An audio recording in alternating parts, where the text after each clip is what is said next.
Hello বন্ধুরা, তো আমি আজকে আলোচনা করব রয়্যাল একটি বাইক নিয়ে। ঠিক আছে, তো অনেকেই দেখা যায় যে একটা ভিডিও দেখলো, ঠিক আছে, যে তারা বলতেছে যে বাইকটা অনেক ভালো আছে, বাইকটা চলছে অত কিলো, এটা নতুন, এই কয়দিন হয়েছে। ঠিক আছে, এইগুলা ফালতু ভিডিও দেখে অনেকেই দেখা যাচ্ছে যে বাইকগুলো কিনে নিয়ে আসে। ঠিক আছে, তো তারপরে কি, যে একজন মানুষ শখের বাইকটা কিনবো, ঠিক আছে, সে যদি তার ন্যায্য টাকায় যদি সে ন্যায্য বাইকটি না পায়, তাহলে অবশ্যই অনেকে মনে কষ্ট যেতে পারে যে আমি এত টাকা দিয়ে, এত কষ্টের টাকা দিয়ে আমি ব্যাগটা কিনলাম, ও সে কি পাইলাম। মানে বারবার যদি আপনার এই মেকানিক্সের দোকানের সাথে গিয়ে দেখা করতে হয়, তাই তো ভাই এমন বাইক না কিনাই ভালো। ঠিক আছে, তো আমি আজকে একটা বাইক নিয়ে কথা বলবো, রয়্যাল বাইকটি। ঠিক আছে, তো চলেন ভিডিওটি শুরু করি। আগে দেখে আসি যে উনি কি বলেন। ঠিক আছে, ভাই অনলি 2 মাস বয়স, চালান আছে ভাই 4300 কিলো। তো আপনারা তো শুনলেনই, তিনি বলছেন যে 2 মাস বয়স। ঠিক আছে, আর এটা চলছে 60,000 কিলো। ঠিক আছে ভাই, এটা কি সম্ভব? আপনি বলেন।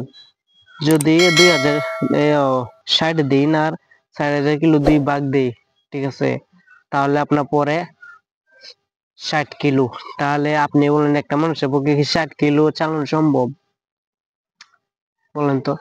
মনে হয় যে একটা বাইক তারা বিক্রি করবে, ঠিক আছে, কিন্তু তারা নানান ভাবে, মানে যারা বাইকের সম্পর্কে না বুঝে তাদেরকে তারা মানে ধোকা দিতে চায়। ঠিক আছে, তো এই বাইকটি দেখেন, আপনারা তো নিজের ওখানে শুনলেন যে 2 মাস বয়স। ঠিক আছে, 6000 কিলো চলা একটা বাইকের যদি 2 মাস বয়স হয়, তাহলে এই বাইকটি চলা থাকবে নিম্নে 2500, হায়েস্টে 3000 কিলো। আর 1000 কিলো আপনি কি মনে করছেন? 1000 বাইক চলা, এটা আপনার হায়েস্টে, আপনার এটা আমার ধারণা এটা প্রায় 4 কি 5 মাস বয়স। ঠিক আছে, তো উনি 2000, না সরি 2000 বলে, উনি 2 মাস এটা এর জন্য বলছে কারণ তার বাইকটি বিক্রি করার দরকার। ঠিক আছে, যেহেতু একজন দুই বলদ কাস্টমার পায়, তাহলে অবশ্যই সে বাইকটি সেল করে দেবে।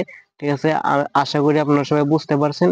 তো যারা মানে এত এত টাকা দিয়ে যারা একটা বাইক কিনবেন, ঠিক আছে, তারা অবশ্যই একটু সাবধানে কিনবেন, যেহেতু পুরান। আর যদি মার্কেট তো নামেন, তাহলে তার কোনো কথাই নেই। ঠিক আছে, সবাইকে ধন্যবাদ, সব ভালো থাকবেন।